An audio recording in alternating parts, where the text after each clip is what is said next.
morning I would like you to reconsider a public policy. I'd like for you to renew, perhaps, your opportunity to advocate for all students in our state, regardless of their class, culture, or community. And I'd like to do that by recreating a historical timeline, utilizing the context of swimming in America. Brown versus the Board of Education of Topeka in 1954 was a historic landmark decision that struck down state laws indicating that separation of schools based upon one's ethnicity, black or white, were unconstitutional.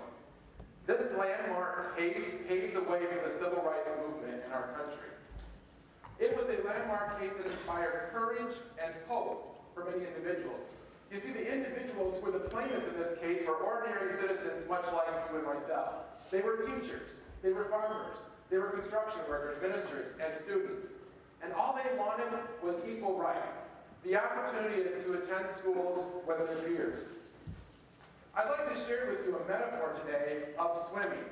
This is taken from Jane Morgan's highlights in her book, Stuck in the Shallow End, Education, Race, and Computing. And her work highlights the historical context of swimming dating back to the 1800s. Now, most of you might know, during the Industrial Revolution, bathhouses were used by the individuals, the working poor, the urban class, as a way to bathe after long hours working in the factories. These municipal bathrooms actually began in Europe and then came over here to the United States.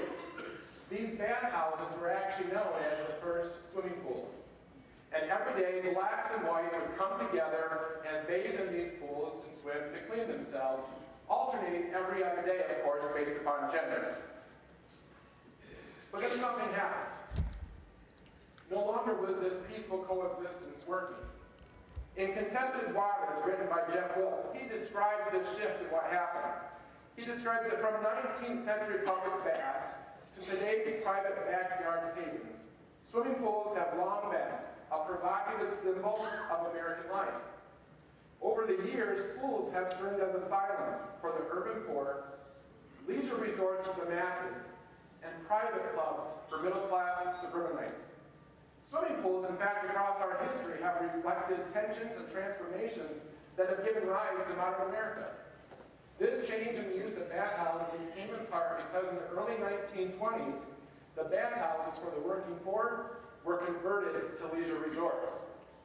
Blacks were no longer allowed to swim in the public swimming pools. And this whites-only policy was across all color lines, except for they created International Day. And on International Day, one day a week, people of color, particularly blacks, were allowed to come and swim in these pools. And after they did so, the water was drained, the pool was cleaned, and refilled for whites to come back and swim that next day. Sammy Lee was a kid of color.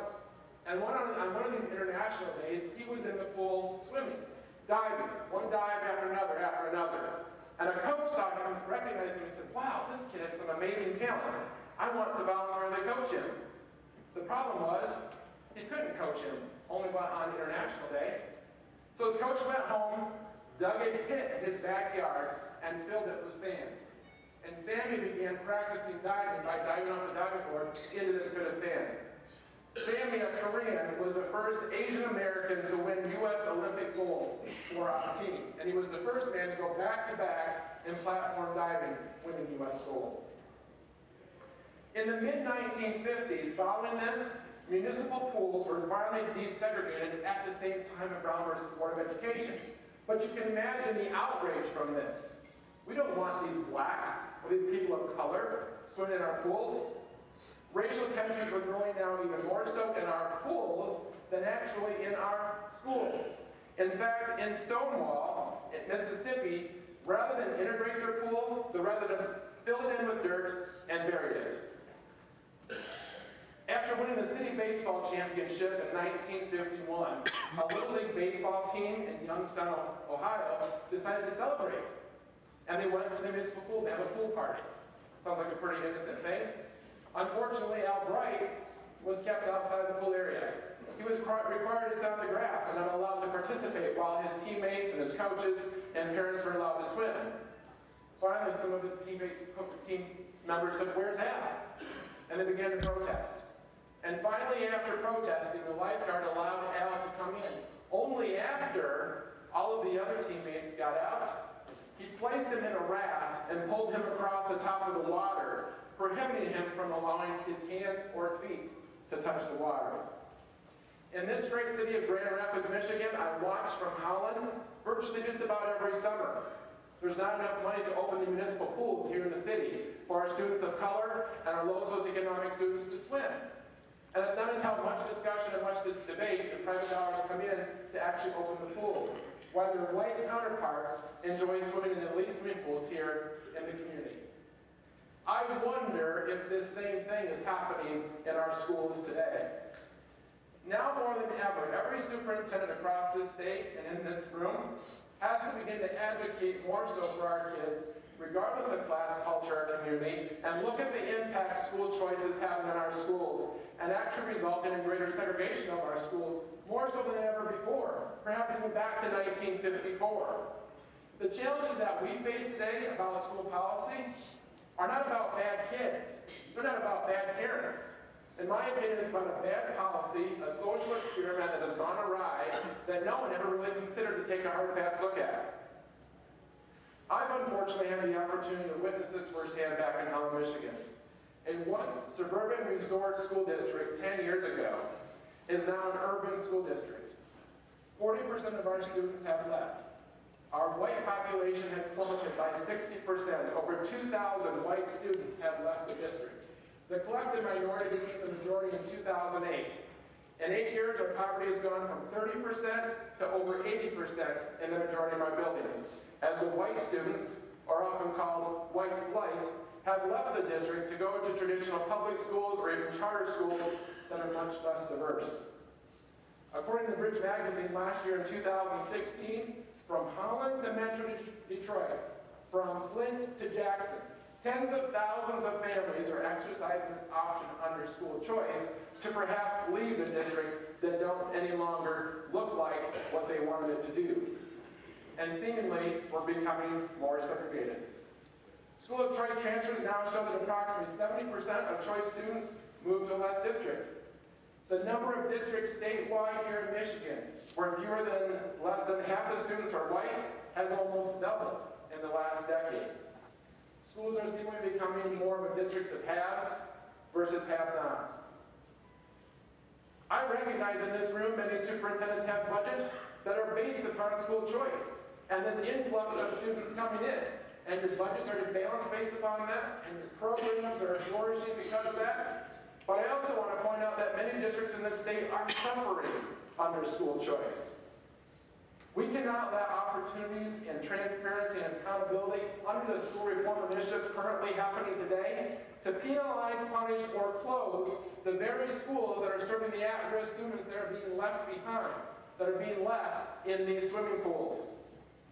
And also, we shouldn't be forced by the sway of public opinion that's sweeping across our country right now in states like Pennsylvania and North Carolina, where they're utilizing terms like opportunity scholarships and tuition assistance and the place for words of vouchers.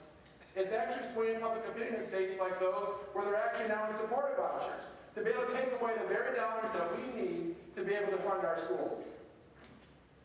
Regardless of where one stands on this issue of school choice, obviously, parents should have the opportunity to ensure their kids go to high-quality schools. I want to contest and argue that every child should be able to attend their local neighborhood school. And it's our job to ensure that every local neighborhood school in this state is one of high quality. Back in Holland, in neighboring districts, there are blocks or cul-de-sacs or areas where there's 8 to 10 schools. And literally, the kids from those homes go to 8 to 10 different school districts. How is that impacting our community? Probably in a very negative way.